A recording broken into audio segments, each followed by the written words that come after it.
नमस्ते बच्चों, हमेशा खुश रहो। माई सेल्फ जेबिन doctor Monika Trivedi. So today's class topic is coordination, compounds and coordination chemistry.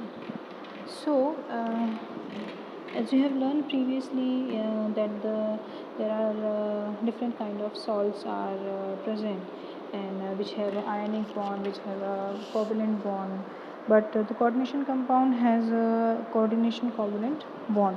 We can't make a ionic bond or a covalent bond.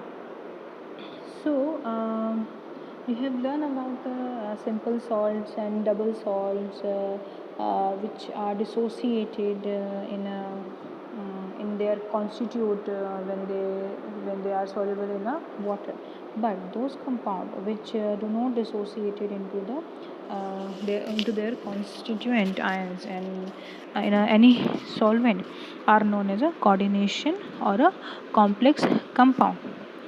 Okay, so here you can see that CuNH3 whole 4 plus 2 is a coordination compound, and the transition metals are able to form a number of coordinations compound due to their small size, high charge, and presence of empty d orbital on the metal ion. A compound formed from the unique of a metal is an electron deficient species, or it can also known as a central metal ion or a Lewis acid.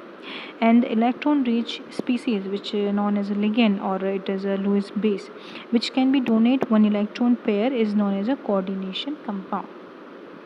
The coordination compound can be represented by the general formula MLN bracket plus minus M, where M is a metal ion, L is an electron rich species, N is a number of ligand attached to the metal ion or atom, and small m is a charge on a complex ion.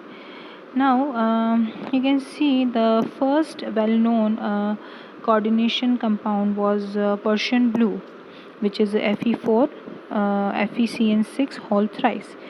And after the 18th century, this compound will discover, and after the Werners give the theory of the to understand the coordination compound in 1893. The study of chemistry of coordination compound begin, and they have many applications in analytical environmental chemistry like meteorology, biological system, industries and medicine, as well as various applications they have. So for to know the coordination compound, we have to learn about the ligands and their types. There are two types of on the behalf of the shape and nature the ligand can be further classified. So the electron rich species which may be charged species like chlorine, Cn, NO2 negative.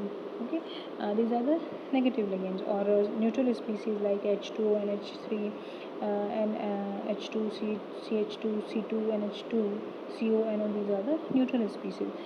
They can donate an electron pair to the metal atom and ion, which is called as a ligand. So if we talk about the type of the ligand are based on the electron acceptor or donor property of the ligand. First is a sigma donor of these ligand, which can only donate the electron pair to the metal ion, which is H2O, NH2 and fluorine. These ligand are also known as a weak field ligand. Next is the sigma donor and pi acceptor ligand.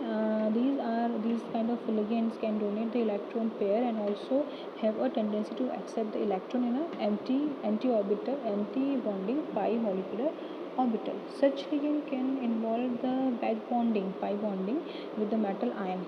For example, CO, Cn negative, NO. These are the sigma donor and pi acceptor ligand.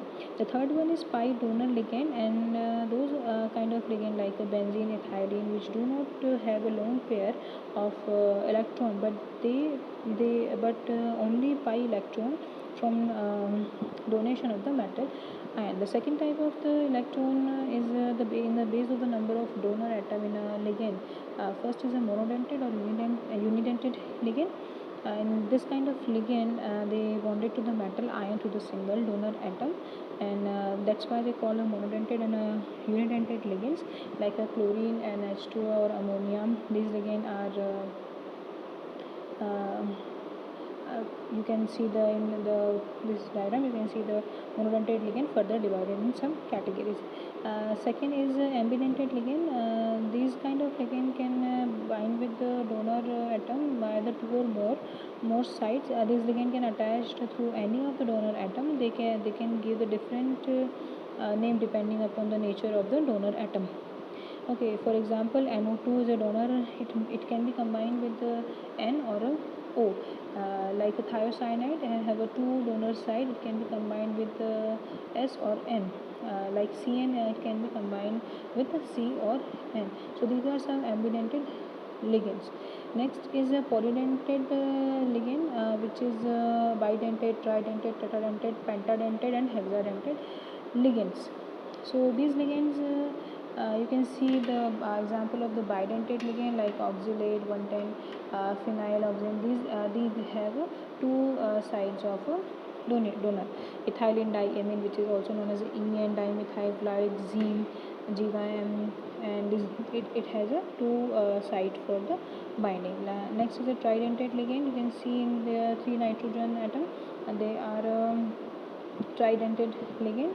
As a tetradentate ligand, it has a four nitrogen atom. Here you can see they have a lone pair, and they can porphyrin rings are they are a tetradentate ligand. Then a pentadentate ligand, the five sides to bind with the metal ion.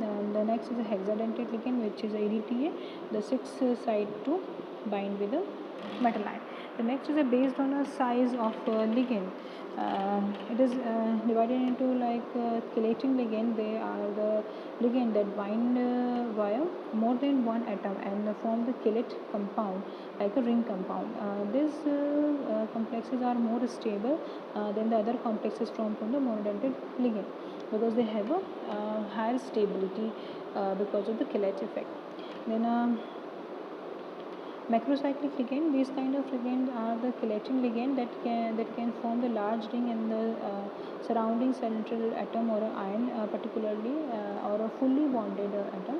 The central atom or ion resists the central of the large ring. So this complexes is more rigid and inert as compared to the chelate compound, and are also known as a macrocyclic compound. Okay, so this is the example of nickel bis dimethylglycine ligand. Okay, another type is based on their uses, like actor ligand and subtractor ligands are on their binding type. So this is all about the ligands and coordination compounds. Yeah, thank you.